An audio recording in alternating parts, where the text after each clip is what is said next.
Hampa sure ke hampa dok pergi berubat tu ustaz legit? Ke hak tu hak kopiori grade 3A ni? Kalau nak jadi ustaz, semua orang boleh jadi ustaz. Serelum jubah, sarung kopiah, cakap antar, antum mak, antum unta, semua mencop hang-hang ni lah ustaz boleh merawat. Tapi, orang yang berperwatakan seperti ustaz ni lah yang kita patut elokkan sebab mereka berpakaian imej Islamik untuk tarik orang pergi berubat dengan mereka. So, macam mana kita nak bezakan antara bomoh dengan ustaz? Yang pertama adalah pengerah ataupun orang panggil hantaran ni lah. Kalau orang kata bomoh ni, dia punya pengerah ni orang kata boleh pergi haji balik hari tu. Contohlah nak buat tambah seri kat muka dia letak 5,000. Nak buang ketumbuhan kat kepala kau tiba-tiba hang ni ada sihir mai kat aku. Ada bagi cas murah je 900. Tu merepek dah. Hak tu jenis bomoh lah, dia meletakkan hantaran yang tinggi. Bomoh ni dia menggunakan jin sebagai perantara dia ataupun sebagai medium untuk dia berubat lah. Bukannya dia sendiri berubat tu terus magic boleh lega. Contohnya orang tu nak main berubat, dia pergi hantar lu jin tu ke orang tu, dia pergi suruh risik-risik sikit orang ni sakit apa, lepas tu tiba-tiba mai dia datang dah melangkah je masuk rumah dia. 1,000 batu daripada hujung mana sana hamai wak datang dah. Hamai sebab apa? Hang nak buang sihir kan?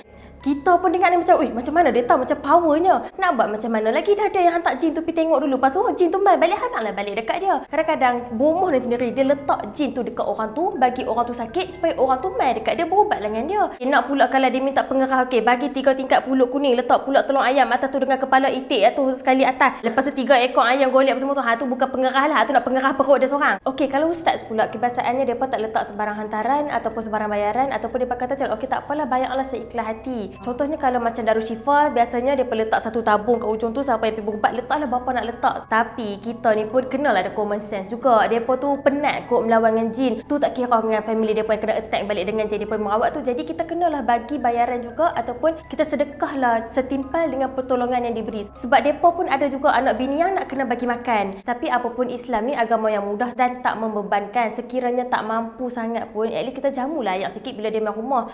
Dia main rumah tu pun dah kira besar tuah dah. Yang kedua ialah bacaan. Kalau bacaan yang dibaca sewaktu berubat pesakit ni, kalau ustaz, dia punya ruqyah tu kita boleh dengar baik-baik kalimah Al-Quran dia jelas dan dia baca pun boleh didengari lah. So tak ada langsung perkataan yang was-was macam tu. Mai tambomoh ni, dia guna habislah japis serapah, dia akan menggunakan bahasa yang kita tak faham. Kadang kita rasa yakin dah bila tengok bomoh ni macam Islamik kot, ni bukan bomoh ni. Sebab dia dah mengaburi kita dengan bacaan ayat Al-Quran. Dimulakan dengan bismillah di awal ayat. Lepas tu dimulakan juga tambah dengan berkat la ilaha illallah Muhammadar Rasulullah. Tapi hak belakang-belakang tu dia diam je, kumat kami tu dia lagu tu. Bomoh ni dia akan selalu gunakan ayat-ayat Al-Quran. Dia akan mencampurkan dengan jampi juga. Dan salah satu contohnya ialah dia akan baca secara terbalik. Contohnya dia akan baca ayat 3 kul ataupun baca ayat kursi secara songsang. Mana kata dia baca kat belakang lah.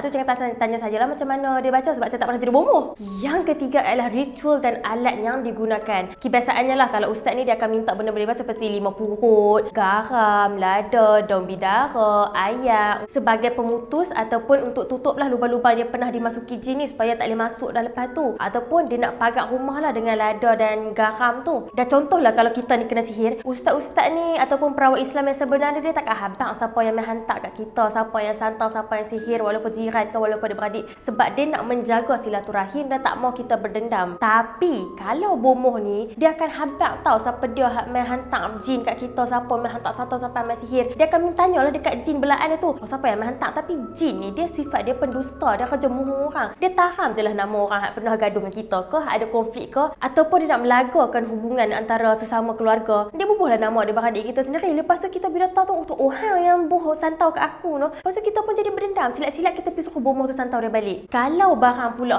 barang ni dia lain lah daripada perawat Islam. Okey, dia macam biasa juga dia minta 5 pokok, tapi saya pernah kena satu pengalaman ni. Kita dah macam serabut dah, tak tahu nak berubat kat mana, dah macam desperate sangat time tu kan. So kita pilih dekat satu perubat yang direkomendkan oleh someone lah. Kita contact lah dia macam apa yang perlu dibawa, apa yang ustaz nak. Kita panggil ustaz lah sebab kita tak tahu macam mana. Sekali dia minta, okey bawa mai 5 purut, segenggam tanah kubur, 7 jarum peniti, 1 botol kaca, kain kuning dengan kain hitam 5 meter. Time tu kita dah fikir ni, nak kapan aku tukar ke apa? Dia ni sekali keharung sekali nak balut kan. Lepas tu rasa macam ni dah lain dah something sangat dah. Sebab kalau perawat Islam dia tak akan minta barang-barang pelik macam tu. Ada yang akan minta sisik tenggiling, kuku ataupun taring harimau yang sangat impossible ataupun susah lah untuk kita pergi ambil. Lepas tu dia pun buatlah tangkai konon-kononnya untuk pendinding kepada pesakit sakit yang pergi kat depa tu. Kita bahaya kalau ambil benda macam tu sebab kita tak tahu apa yang dia letak. Mungkin dia letak jin belaan dia dekat situ. Awal-awal mungkin dia jaga pada benda lain, tapi lama kelamaan benda tu akan makan dia sendiri dan lantas kita akan pergi kat dia balik lah, kata sakit balik lah semua. Lepas tu bayang kat dia balik macam biasa lah. Padahal jin tu merasa pada dia, main kat dia balik lagu tu je.